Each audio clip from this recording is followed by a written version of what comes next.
بسم الله الرحمن الرحيم صلى الله عليك يا سيدي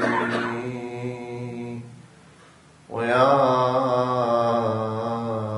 مولاي يا رسول الله وعلى أهل بيتك المعصومين المظلومين صلى الله عليك يا مولاي وابن مولاي يا أبا عبد الله يا رحمة الله الواسعة ويا باب نجاة الأمة غريب يا مظلوم يا عطشان كربلاء ما خاب والله من تمسك بكم وأمنا من لجأ والتجأ إليكم يا ليتنا فيا ليتنا كنا معكم سادتي فنفوز والله فوزا عظيما. بسم الله الرحمن الرحيم. شرع لكم من الدين ما وصى به نوحا والذي أوحينا إليك وما وصينا به إبراهيم وموسى وعيسى أن أقيموا الدين ولا تتفرقوا فيه. آمنا بالله. صدق الله العلي العظيم.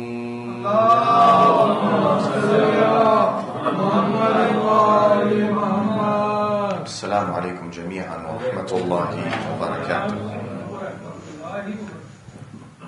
My dear brothers and sisters, yesterday what we began discussing in the Holy Quran, that Allah subhanahu wa ta'ala, His system emanates from His Tawheed.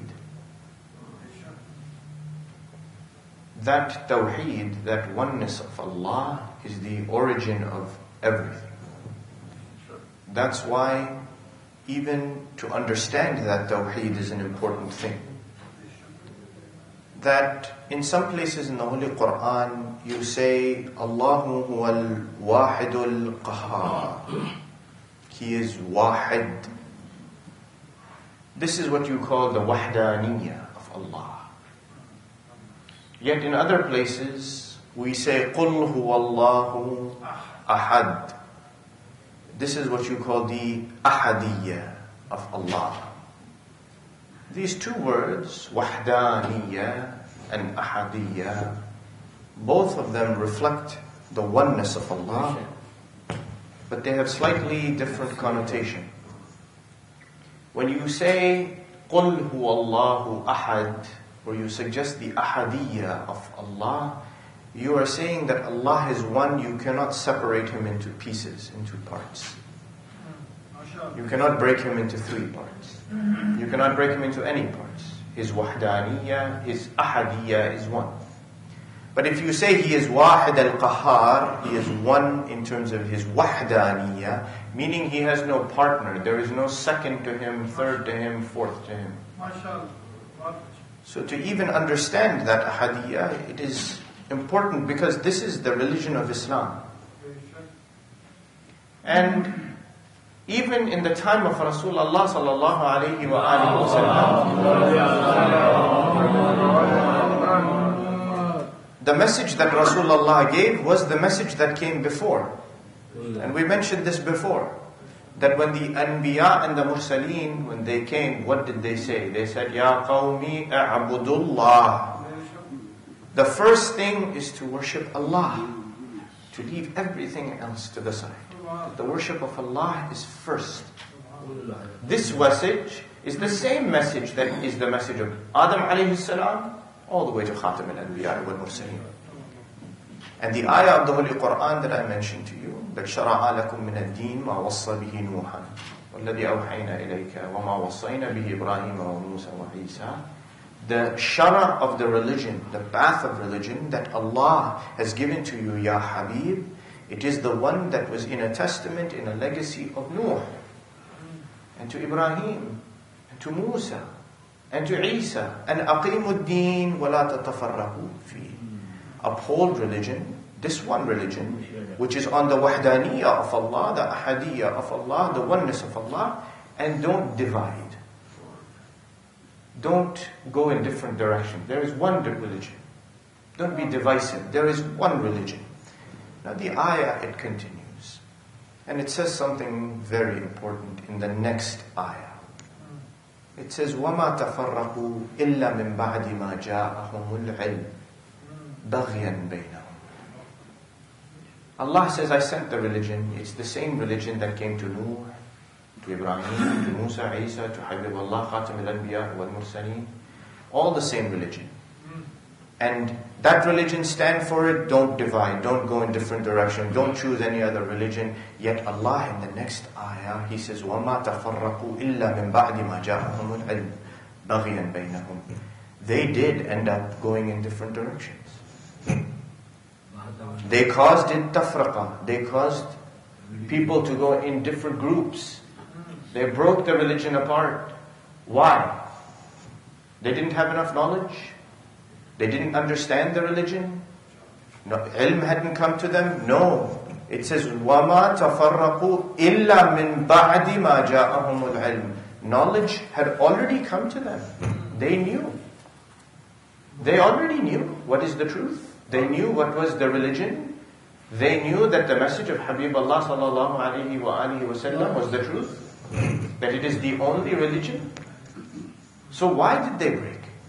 بَغْيًا بَيْنَهُمْ بَغْيًا بَيْنَهُمْ. And you know the ayah of the Holy Quran, that when Allah describes Himself, He says, إِنَّ اللَّهَ يَأْمُرُ بِالْعَدْلِ وَالْإِحْسَانِ وَإِيتَاءِ ذِي الْقُرْبَى وَيَنْهَى عَنِ الْفَحْشَاءِ وَالْمُنْكَرِ وَالْبَغْيِ.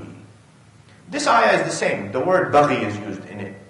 The ayah it says, وَمَا تَفَرَّقُوا إِلَّا مِن بَعْدِ مَا جَاءَهُمُ الْعِلْمُ بَغْيًا بَيْنَهُمْ. بَغْيًا بَيْنَهُم. They had the knowledge already. They knew what is the truth. They knew the sign of Allah. Why did they break? Why did they go in the opposite direction or choose to go in a different faction? Why? بَغْيًا بَيْنَهُم. They rebelled. They didn't agree. They didn't want to follow this one or that one or the right path. They decided they wanted to rebel. And Allah in the other ayah, He says, إِنَّ اللَّهَ يَأْمُرُ بِالْعَدْلِ وَالْإِحْسَانِ وَإِيتَاءِ ذِي الْقُرْبَى. Allah, His command, He upholds. His law is adl, ihsan, and giving to the qurba. وَيَنْهَى عَنِ الْفَحْشَاءِ وَالْمُنْكَرِ وَالْبَغِي. Allah decries and He forbids that you cause yourself to be involved or engage in actions that are fahsha, that are munkar, that are baghi, that are evil, that are detestable, and that are rebellious. Allah does not like rebellious people. Yet, you see in the history, in Medina, when Rasulullah sallallahu alayhi wa alihi wa sallam.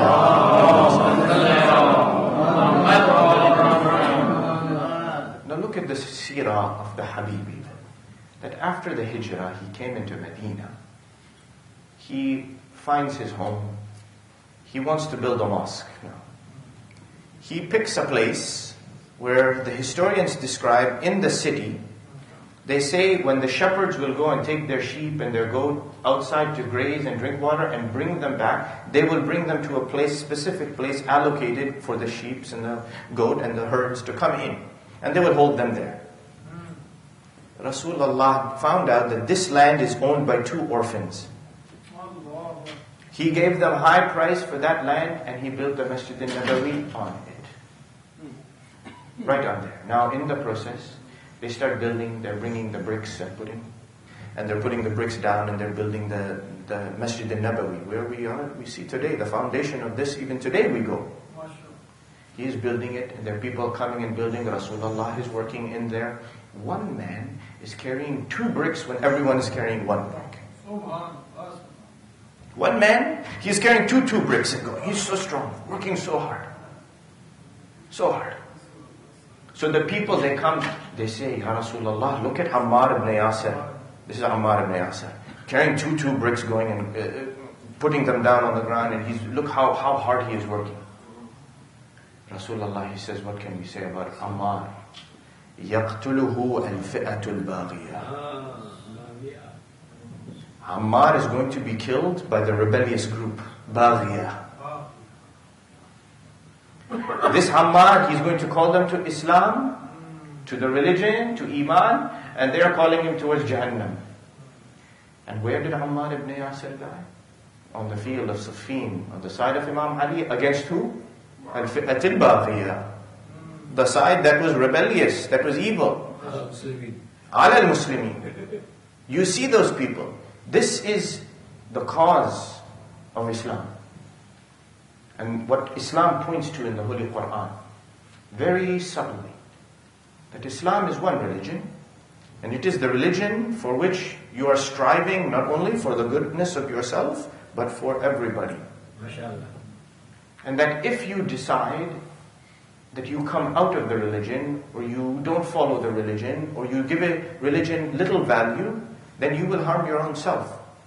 But to understand that religion is important. Because we said the ayah itself, what does it say? وَمَا تَفَرَّقُوا إِلَّا مِن بَعْدِ مَا جَاءَهُمُ الْعِلْمُ. And there is another ayah in the Holy Quran, إِنَّ الدِّينَ عِنْدَ اللَّهِ الْإِسْلَامِ وَمَا تَفَرَّقَ الَّذِينَ أُوتُوا الْكِتَابِ إِلَّا مِن بَعْدِ مَا جَاءَهُمُ الْعِلْمُ بَغْيًا بَيْنَهُمْ. The religion of Allah is Islam. And the ones who decided to create tafriqa, to create groups, and to move away from the religion of Allah, they were the ones who already had kitab. And they already had been given the knowledge. But they rebelled. So what does that tell me? It tells me, at least me, that having knowledge is not enough. Isn't it? Having knowledge is not enough. Because on the day of Ghadir, what did they say? Bakhin, Bakhin, Ya Ali? Huh? Ali's hand was up.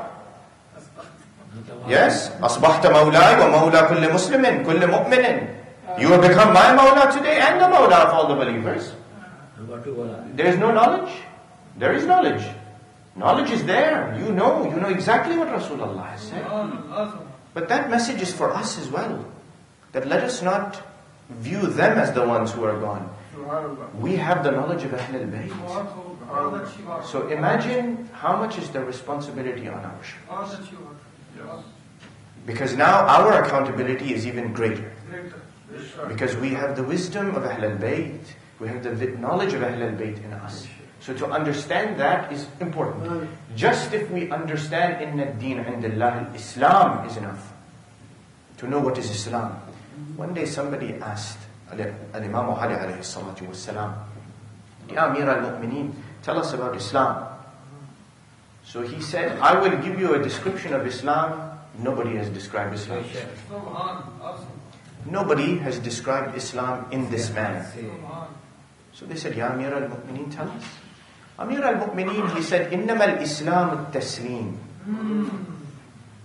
Al-Islam huwa at-taslim. Islam itself, the name Islam is submission. It is submission. It is submission. So when you say the deen of Adam alayhi salam is Islam, it is submission to the will of Allah. The deen of Ibrahim, the deen of Nuh, the deen of Musa alayhi salam, the deen of Isa alayhi salam, it is submission. Al-Islam huwa at-taslim. You must submit. We said this from the beginning. We said this yesterday, that if you are not obedient to Allah, what submission have you done? You have submitted to your nafs. You have submitted to hayat al-dunya. You have submitted to society. You have not submitted to Allah. Al-Islam wa taslim. And you see even, I said this, that this is the religion of Ibrahim and all the Anbiya. When Ibrahim alayhi salam is raising the walls of the Kaaba, Ismail is with him. Yeah? And what does the ayah say? إِذْ يَرْفَعْ إِبْرَاهِيمُ قَوَاعِدَ الْبَيْتِ وَإِسْمَاعِيلُ. Ibrahim and Ismail, they raised the walls of the Kaaba. What is the dua they make? رَبَّنَا تَقَبَّلْ مِنَّا إِنَّكَ أَنْتَ السَّمِيعُ الْعَلِيمُ.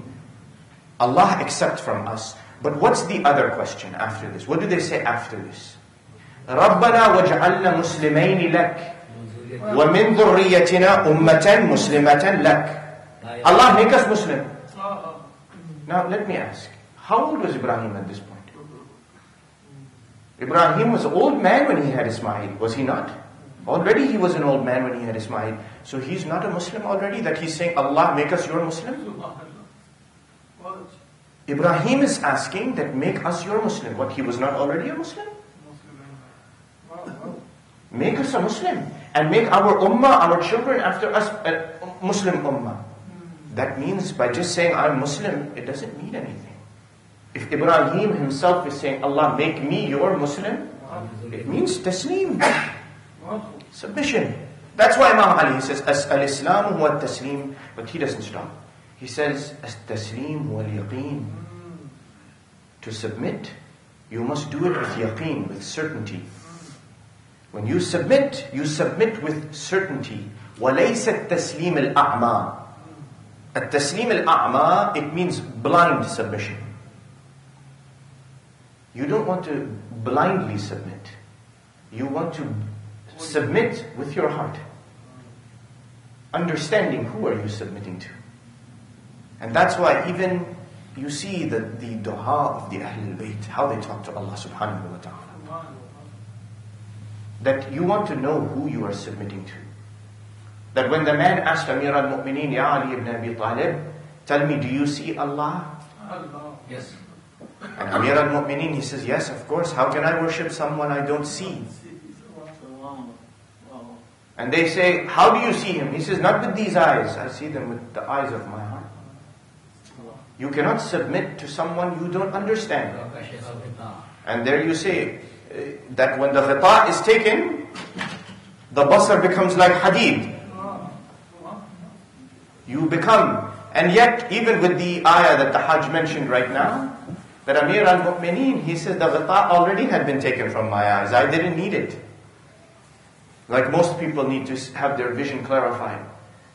Yet you see, salam. You see that Imam Ali alayhi salatu wassalam, he takes you on a journey of what is Islam. إنما الإسلام هو التسليم والتسليم هو اليقين. You have to have yaqeen. You have to know who you are talking to.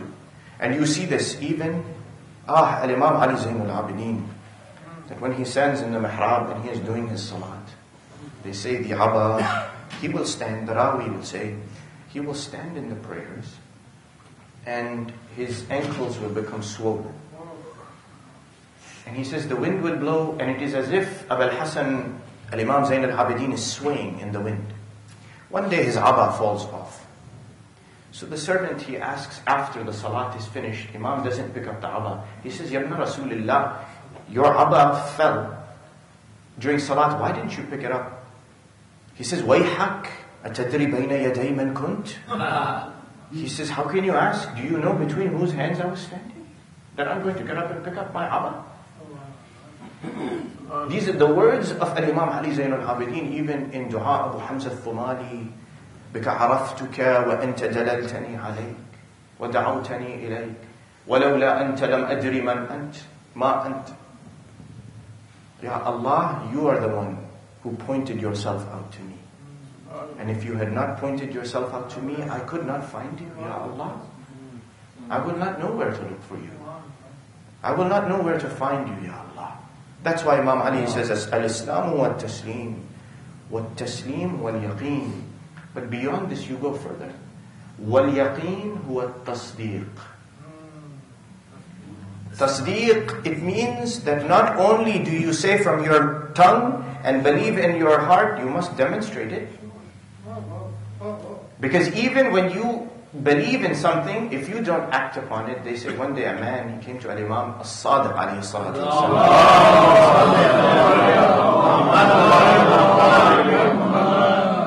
He said, Ya ibn Rasulillah, can you define for us, and I am paraphrasing the hadith, can you describe for us Iman?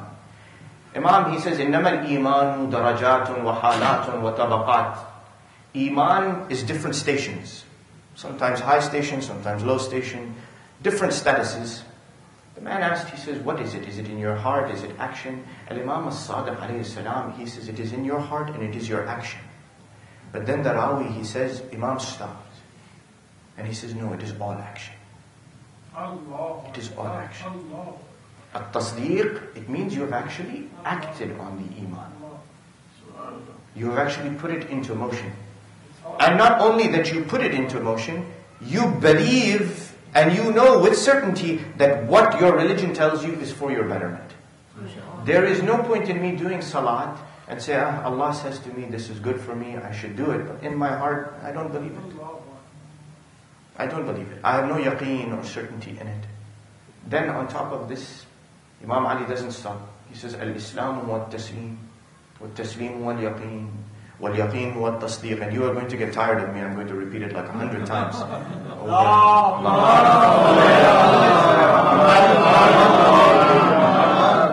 Wal-Yaqeen wa al-Tasdeeq. You must show what you believe.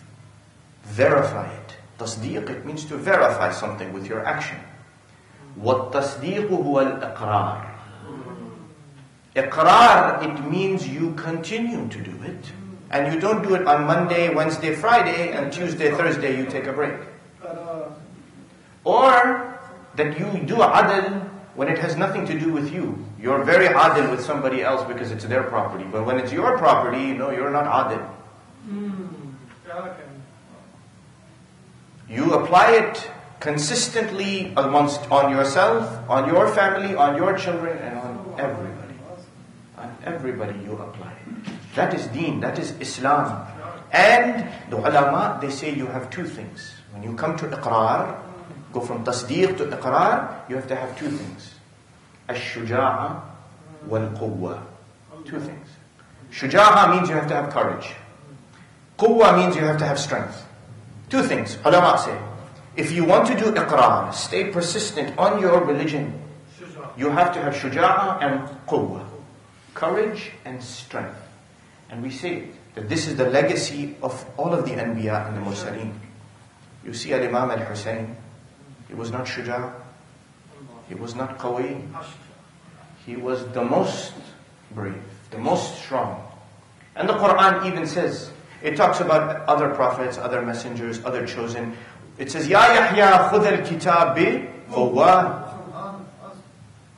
O Yahya, when you take the book, some of the mufassirin, they say when they say book, it meant the Tawrat. Others say he had his own suhaf, he had his own books. But in any case, it says take the book, but take it with strength. Take it with quwwa, with vitality, with strength. Why? Because the task is very difficult. The task is extremely difficult of maintaining religion. The task requires you to stay not only firm, to have yaqeen, to do it every single day, every moment, impartially applying it to yourself and to other people, but it requires you to be qawi and shuja'. Have quwwa, have that strength. And not only that strength, but al-iqrar huwa al-ada'.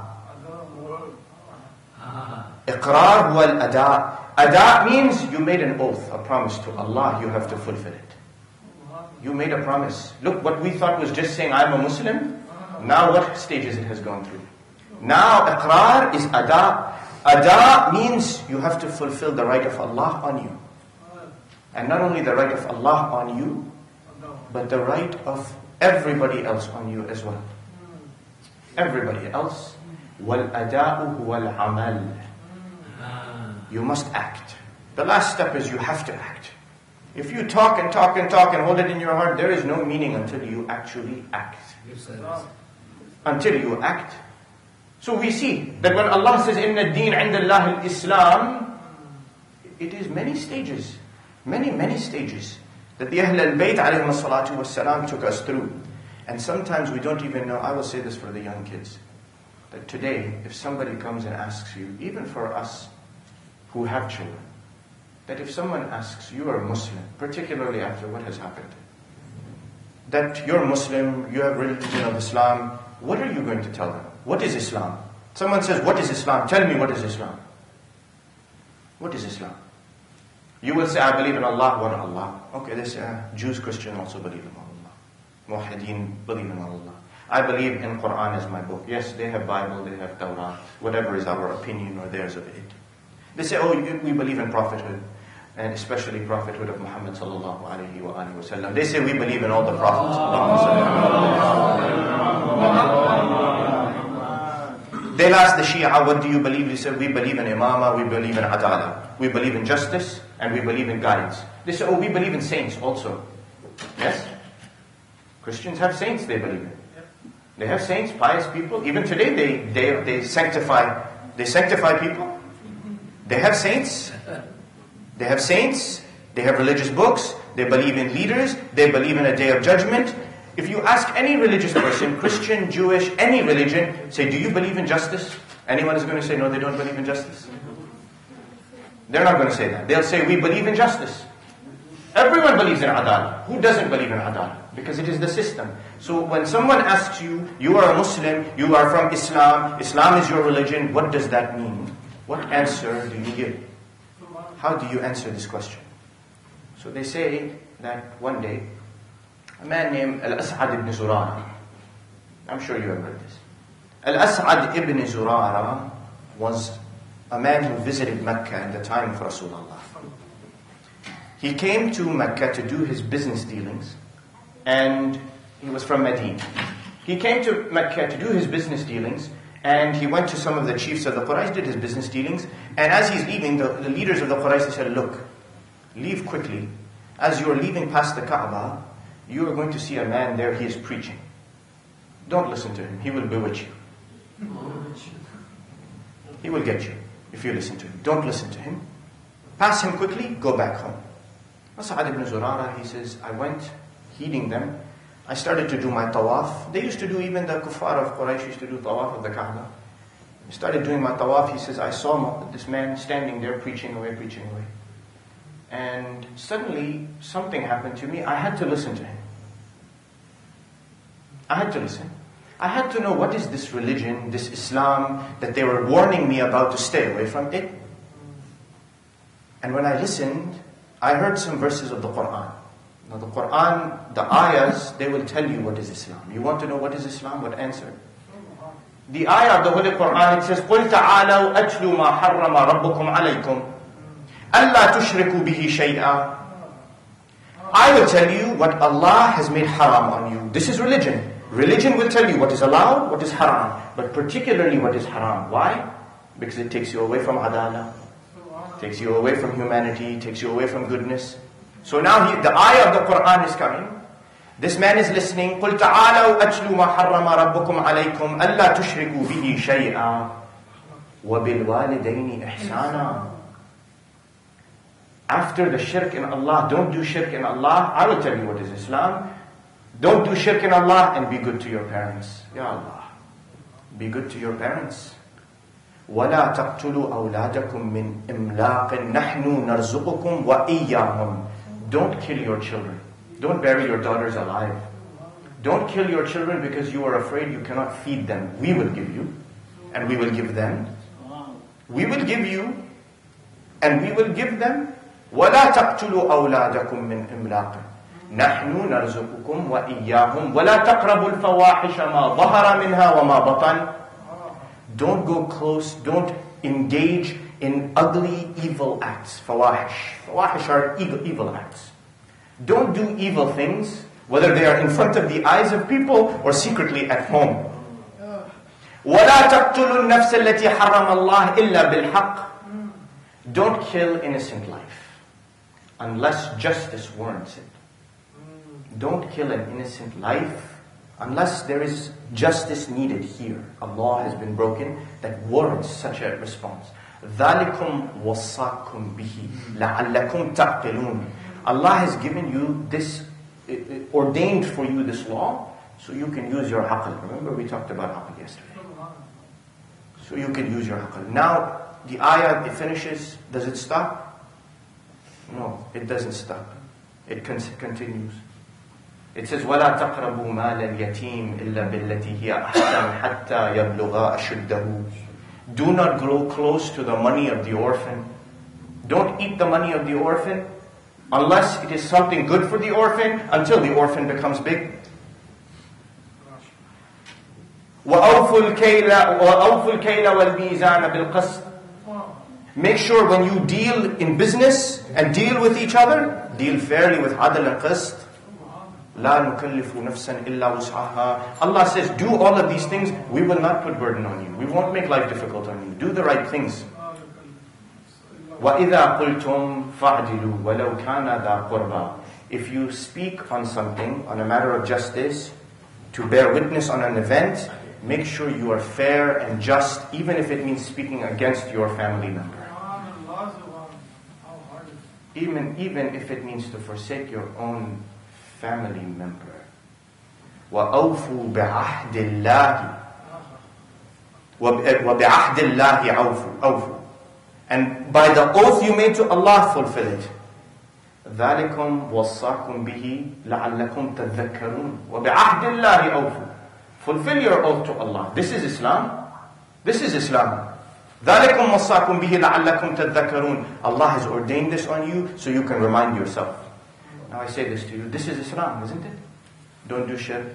Take care of your parents. Don't kill your children. Don't rob and cheat. Don't do fahsha, whether in front of people's eyes or secretly at home when you think nobody is watching you. Don't kill innocent people. Don't spill blood. Don't eat the money of the orphans. Do not cheat people from their businesses by robbing from them, etc., etc., etc. All of these things. This is the answer we give when someone says, what is Islam? And it is what we are asking for every day. We ask it every day, my dear brothers and sisters. When we stand in salat, we say, Bismillah ar-Rahman ar-Rahim, Alhamdulillah Rabbil Alameen, Ar-Rahman ar-Rahim, Maliki Yawmiddin, Iyaka na'budu wa Iyaka nasta'een, Ihdana as-siratal mustaqim. Guide us to the straight path. Take us to the straight path, the straight path. The very next ayah, after this one, وَأَنَّ هَذَا صِرَاطِي مُسْتَقِيمًا فَاتَّبِعُوهُ وَلَا تَتَّبِعُوا السُّبُلَ فَتَفَرَّقَ بِكُمْ عَنْ سَبِيلِهِ. This is my Sirat al-Mustaqim. Follow it and don't do tafarruq. Don't do tafarruq. Don't do tafarruq. It will send you in all wrong directions. ذَلِكُمْ وَصَّاكُمْ بِهِ لَعَلَّكُمْ تَتَّقُونَ. Allah has ordained this on you so you can have taqwa. This is Islam. As'ad ibn Zurara, he hears these things. He becomes a Muslim. And not only does he become a Muslim, in Medina, he is one of the original supporters of Rasulullah sallallahu alayhi wa alihi wa sallam.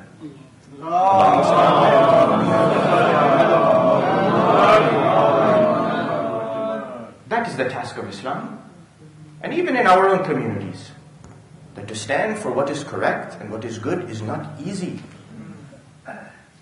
You have to uphold the law of Allah, not your own personal law, not cultural law, not law of what you think is correct, law of what Allah has ordained. And that is not difficult. And once again, we come back to the path of imamat. Because the Rasul himself had difficulty. There is no doubt, challenge of dealing with people. People who were creating fasad. People who were creating disunity, spreading wiswas, people causing trouble. Not to mention the people of other religions who were causing trouble. This is just the munafiqeen who were claiming to be Muslim. But yet imagine when Rasulullah sallallahu alayhi wa alihi wa sallam leaves this world. He leaves this world. And he goes. And every time he goes, he tries to point out. In his lifetime he pointed out over and over and over again that I'm going to leave you. I'm leaving someone for you who's going to point to you what is Islam. And that ayah that I recited for you, he will live by it. He will feed the orphans at night. In the middle of the night, he will go to feed them. He will take care of them. He will help them.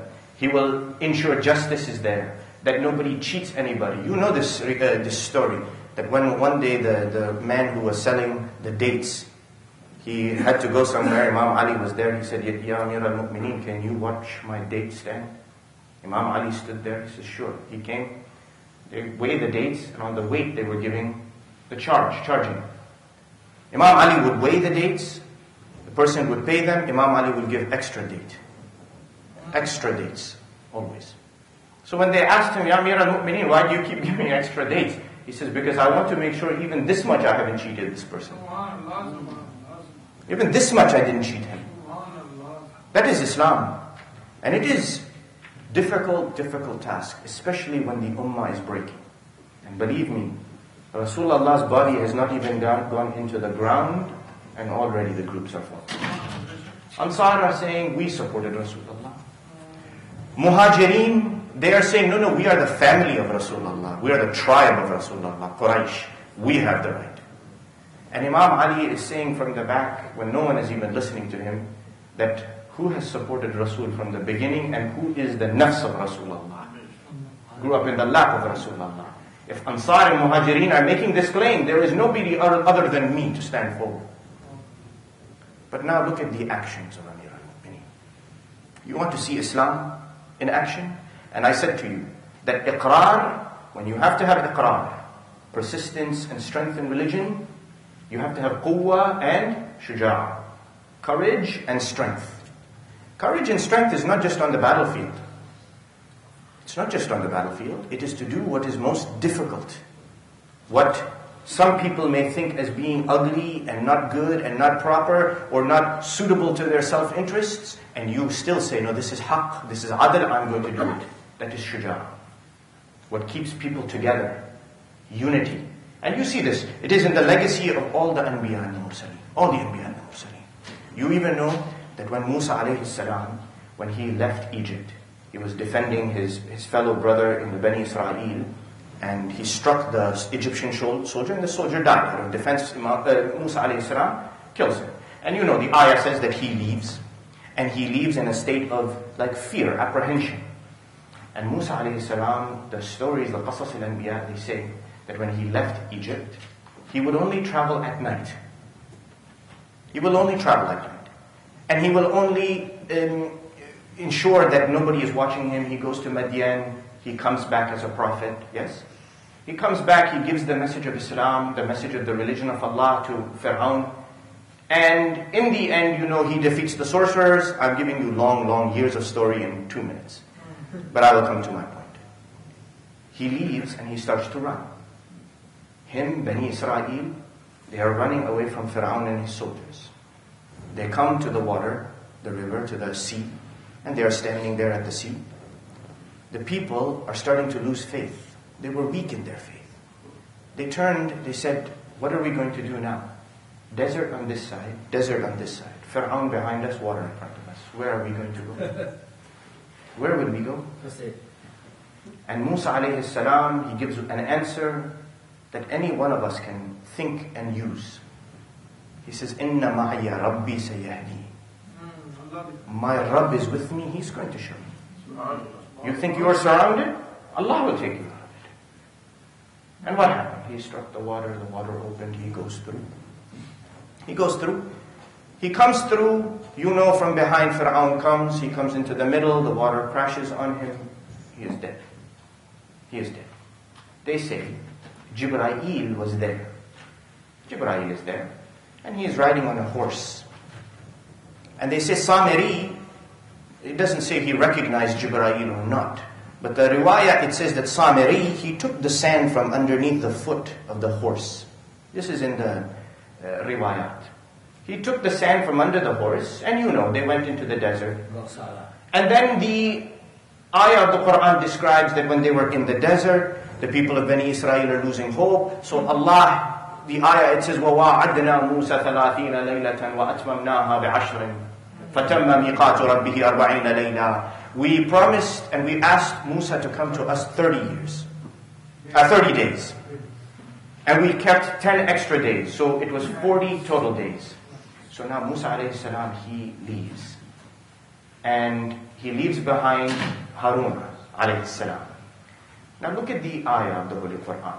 I will ask you to focus on the words of the ayah. And the words that are being directed to the wasi, to the khalifa of Musa. وَقَالَ مُوسَى لِأَخِيهِ هَارُونَ أَخْلُفْنِي فِي قَوْمِي. Ahsant. So now Musa is leaving. He says to Harun, he says, I'm leaving, you be my khalifa. أخلفني, be my khalifa in my qawm. وَاصْلِحْ وَلَا تَتَّبِعْ سَبِيلَ الْمُفْسِدِينَ. Do islah and don't follow the way of people of fasad. Now the first part you know. أخلفني في قومي. You are an educated crowd, you know that أنت مني بمنزلة هارون من موسى إلا أنه لا نبي بعدي. You are to me, Ya Ali, as Harun was to Musa, except there is no Nabi after me. You know the Khalifa part. But what about after? أخلفني في قومي واصلح. واصلح. Ensure that you keep things proper, O Harun. Make sure that the state of my community is proper. It doesn't fall apart. It doesn't disintegrate. O Harun, Musa is telling him, make sure you do islah. Keep things proper. Reform it so that it stays proper. وَلَا تَتَّبِعْ سَبِيلَ الْمُفْسِدِينَ. Don't follow the way of the people who are doing fasad. So now Musa goes, Tur Sina, comes back 40 nights later. And as he comes back, he sees that Samiri has made the gold calf. People are worshipping the gold calf. And so he goes, and he grabs the beard of Harun, and they say Musa alayhi salam was a strong man, strong-willed man, had a lot of power to him. He grabs the beard of Harun. What does Harun alayhi salam say to him? The ayah will tell you. He says, Yabna He calls him, oh, the son of my mother. Look how he called. He takes his mother's name to call him. He says, Yabna لا تأخذ بلحيتي ولا برأسي. Don't grab my beard, don't grab my head, don't blame me. خشيت أن تقول فرقت بين بني إسرائيل ولم ترقب قولي. Harun, he says, I was worried that you will say, Harun, you broke my ummah up. You broke my ummah up. I was afraid that you broke my ummah up. You caused tafraqa and that you didn't listen to what I said. Now you know Ali ibn Abi Talib. That when he said that Ibn Abi Quhafa, you know who he is. He says, when Ibn Abi Quhafa took what he knew was my right, he knew I am the mihwar, I am the access point. The water comes through me. He says he knew and he still took it. It was like the piercing in my eye, the prick in your eye. It hurt me. And I had one of two choices to take. Either I fight or I am silent and I choose patience. And look at the example of Imam. He didn't fight, he did islah. Because truly he is like Harun to Musa, he is to Rasulullah sallallahu alayhi wa sallam.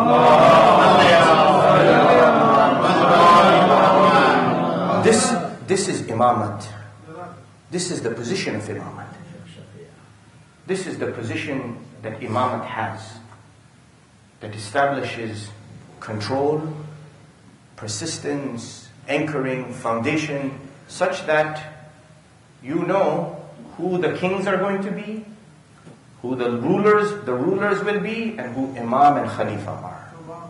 They differentiated king from imam.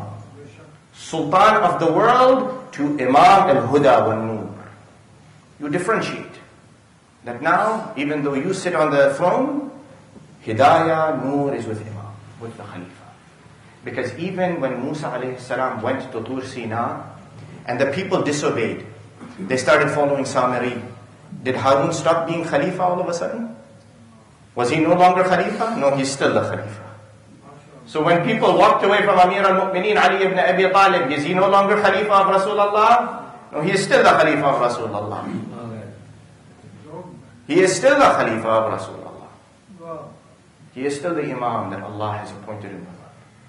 This is the path of Imamat. And this is what we have to implement in our lives. The wisdom of Imamat. The wisdom of following Islam the way Islam is to be followed. And you see that this is the way of Imam Abi Abdullah al-Hussein. I said quwwa and shuja'a. You see that quwwa and shuja'a on the plains of Karbala. And you see that quwwa and that shuja'a when you think, when they asked Imam Ali Zainul Abidin that Yabna Rasulullah, there was so much difficulty on you, so much trial on you in Karbala, and then in Kufa, and then they took you from place to place. What was the most difficult? Ash-Sham, Ash-Sham, Ash-Sham. How much difficulty was on the Ahl al-Bayt? Even, my dear brothers and sisters, there is a rawi, I said to you, that the people will bring their animals, their sheep and their goat into Medina, into the courtyard. They also had the same thing in Kufa and in Sham. And they had brought the sabaya, the prisoners, the ladies, who they had caught with them, into that spot. And they were going to start to sell them out, because they are prisoners of war. Somebody came and said, look, there are ladies in here who are from different tribes. Different tribes. If you start to sell them out, their tribesmen will hear about it and you will create trouble. Let the tribes people take their women. So someone from Banu Asad will come, stand outside and say, Asadiyya, Asadiyya. The Asadiyya who was inside in the holding area, she will get up and she will go with her. The people of Banu Khuzayr will come, they will say, Khuzayriyya, Khuzayriyya. Get up and come. The Khuzayriyya will get up and she will go. One by one they ask. The last lady gets called by her tribe. She gets up.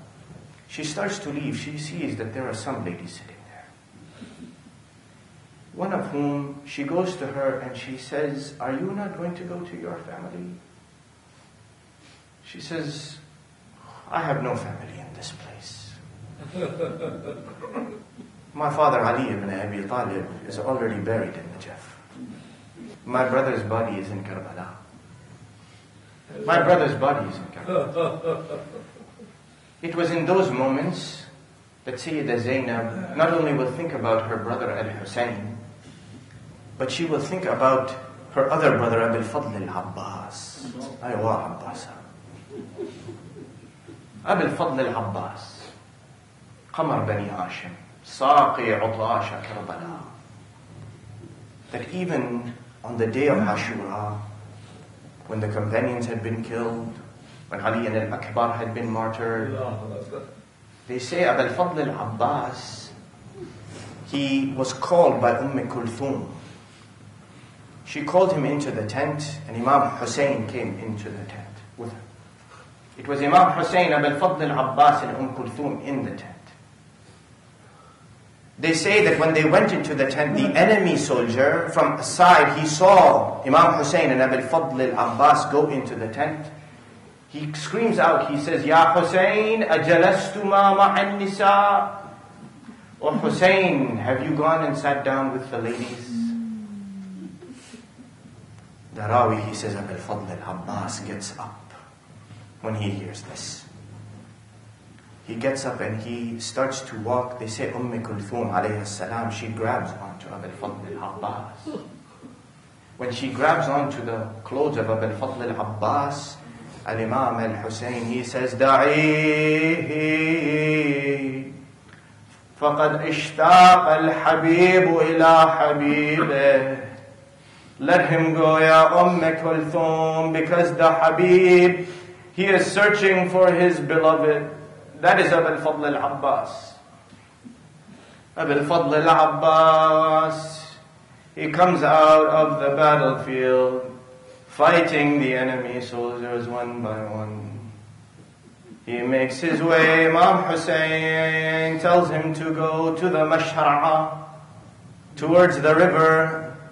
Abil Fadl al-Abbas, he comes to the river. They have not been able to stop him. فَأَخَذَ غَرْفَةً مِنَ الْمَاءِ. He took some water from the river. And looking at the water in his hand, he said, إِشْلَوْنَ إِشْرَبْ وَخُوْ يَحْسِينَ عَطْشَانَ. شلون اشرب واخوي حسين عطشان والسكنة والحرم واطفال رضعان. How can I drink this water when my brother Al-Hussein is thirsty? The ladies and the children have not had any water. They have not even drank any water. They say, أبا الفضل العباس رمى الماء من كفه وتحسر. He filled the water into the qarba, into the water skin, and began to ride back to the tents. As he is riding back to the tents, my dear brothers and sisters, the enemies begin to attack him.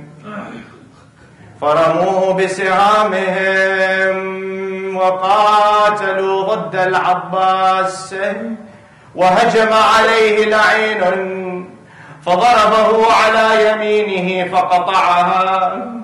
Enemy soldier, he comes from the right, strikes Abu al-Fadl al-Abbas on the right and cuts off his arm.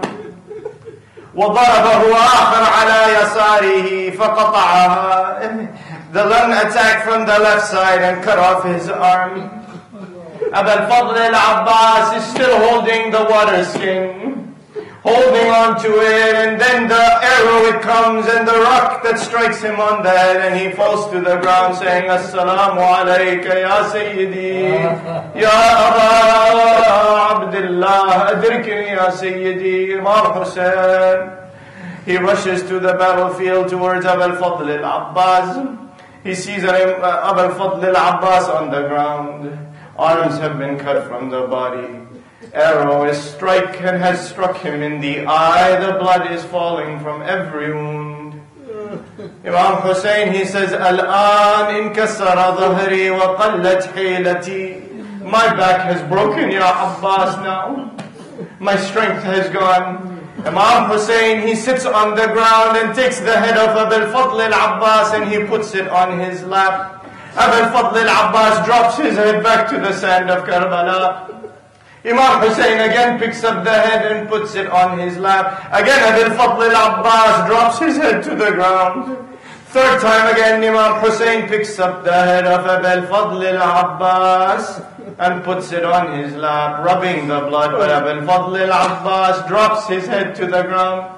Imam Hussein, he says, Ya Khoy Abu Fadl, my brother, Ya Abu al-Fadl, why don't you let me hold your head? You are about to die.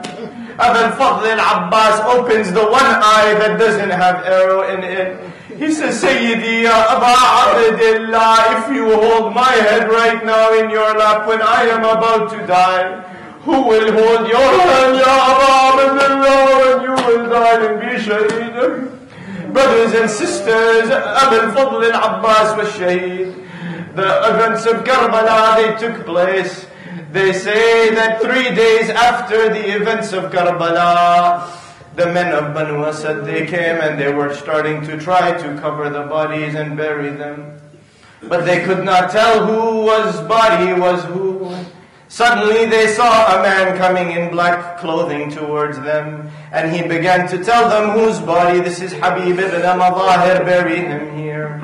This is Muslim ibn Awsaja. This is Ali al-Asghar Abdullah al-Radi', bury him here. This man wearing the black, Ali Zainul Abidin alayhi salam, comes to the body of Al-Hussein. He sees the body of Al-Imam Al-Hussein and he starts to see that the chest has been broken from the legs from the trampling of the horses.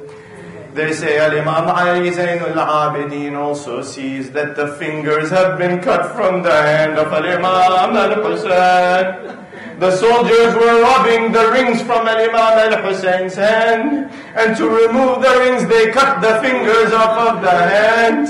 Then they say Al-Imam Zain Al-Abidin, he goes towards the river, towards the Mashra'ah. He comes to the right side of Abu al-Fadl al-Abbas and tries to pick it up. The left side of the body falls to the ground. He goes to the left side of the body of Abu al-Fadl al-Abbas and picks it up, but the right side it falls down. They bury Abu al-Fadl al-Abbas in the river because this is his place.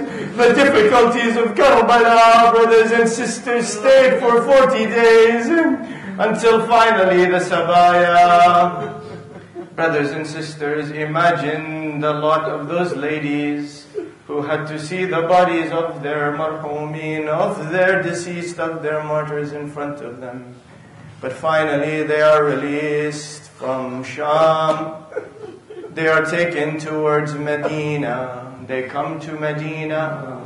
They reach towards Medina and they stop outside of Medina. Bishr ibn Hadlam, he comes out and he meets Al-Imam Zainul Abidin. Imam Ali Zainul Abidin says to Bishr ibn Hadlam, go to the city, climb the minaret and announce to the people of Medina what has happened.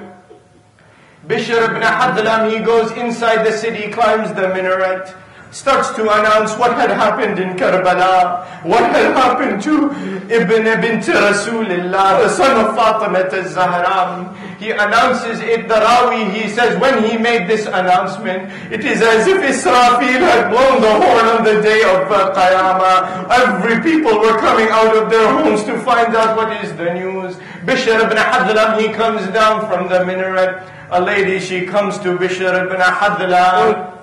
She says to him, Ayyuhan na'im al-khabar, O you who made the announcement, what is the news? I didn't hear the news.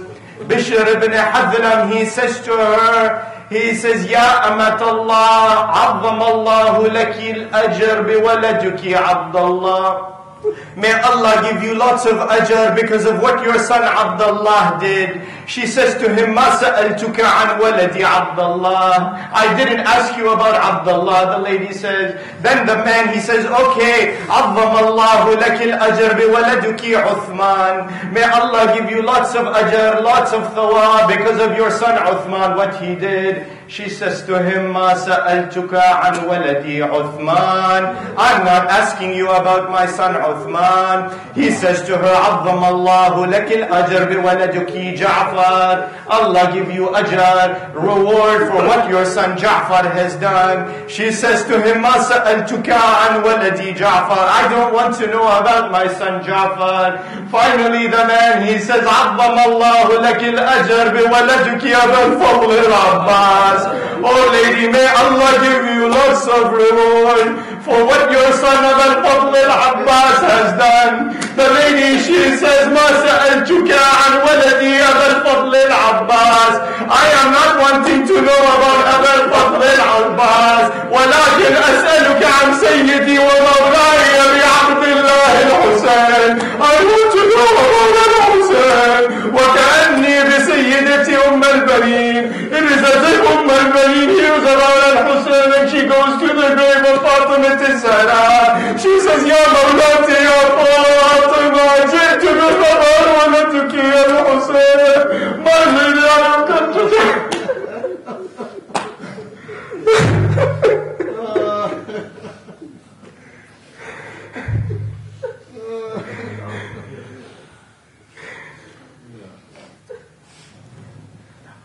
وسيعلم الذين ظلموا آل محمد أي منقلب ينقلبون والعاقبة للمتقين إنا لله وإنا إليه راجعون. باسمك العظيم الأعظم الأعز الأجل الأكرم يا الله يا الله يا الله يا الله يا الله يا الله يا الله يا الله يا الله يا اللهم إنا نسألك بحق محمد وأنت المحمود وبحق علي وأنت العلي الأعلى ونسألك بحق فاطمة وأنت فاطر السماوات والأرض ونسألك بحق الحسن وأنت المحسن وبحق الحسين الشهيد وأنت قديم الإحسان ونسألك بحق 9 المعصومين من ولد الحسين فرج عنا يا الله فرجا عاجلا قريبا كلمح البصر وهو أقرب من ذلك وافرغ علينا صبرا وتوفنا مسلمين والصلاة والسلام على سيدنا محمد وآله الطيبين الطاهرين يا حسن